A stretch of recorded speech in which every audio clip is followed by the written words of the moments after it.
Comment les 5 ministères fonctionnent-ils ensemble? Eh bien d'abord, il faut qu'ils soient reconnus, les uns par les autres d'ailleurs.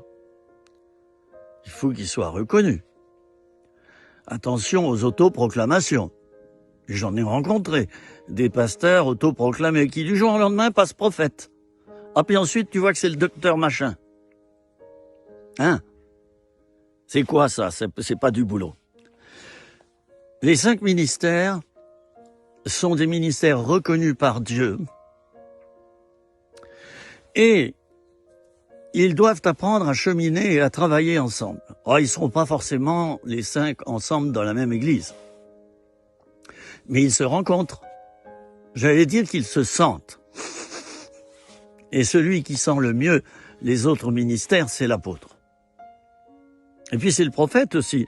Le prophète, lui, dans sa mission, il y a le fait de lever des appels. Le prophète discerne souvent des appels. Il discerne des ministères. Il va trouver l'apôtre, il va lui dire, dis donc, dans ton église, regarde là, il y a quelqu'un là, moi, écoute, tu fais ce que tu veux. C'est une proposition, hein, c'est un ressenti, c'est quelque chose comme ça, hein. Tu prends ou tu prends pas, mais ça m'étonnerait pas que, hein, ça soit un évangéliste. Voilà.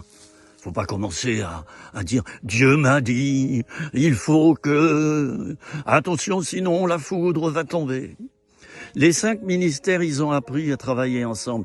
Alors, qui est-ce qui travaillera le mieux avec l'apôtre? C'est le prophète. Ils sont faits pour souvent cheminer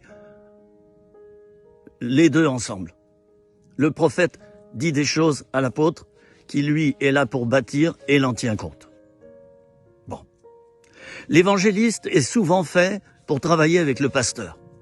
Il envoie les brebis qui se convertissent au pasteur qui, lui, va les emmener à la guérison physique, à la guérison intérieure, à la guérison spirituelle. C'est tout un travail, c'est toute une formation. Et puis, il y a quelqu'un qui souvent sera à l'extérieur. C'est l'évangéliste. Il fallait que je le dise, il travaille avec le pasteur, mais il est souvent à l'extérieur. Je l'ai dit dans une précédente vidéo. Il y en a 2 qui sont faits pour cheminer ensemble aussi, c'est le docteur et le pasteur. Le docteur de la parole, donc l'enseignant, et le pasteur. Le pasteur met du baume sur les blessures des brebis qui étaient perdues et que l'évangéliste est allé chercher.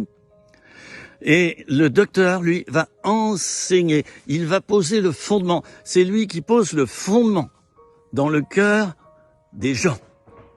Il pose le fondement. Retenez bien cela. Les fondations. Ils mettent les gens sur le rocher. C'est Jésus-Christ, le roc. Voilà. Ça, c'est son rôle. Et finalement, eh bien, les 5 sont faits pour travailler ensemble. Que Dieu fasse en sorte qu'il y ait beaucoup d'équipes comme ça, que je vais appeler équipe apostolique. Hein, j'aime bien appeler ça plutôt des équipes de ministère. Voilà. Hein. Je vous dis à bientôt, c'était 3 minutes, rien que pour toi.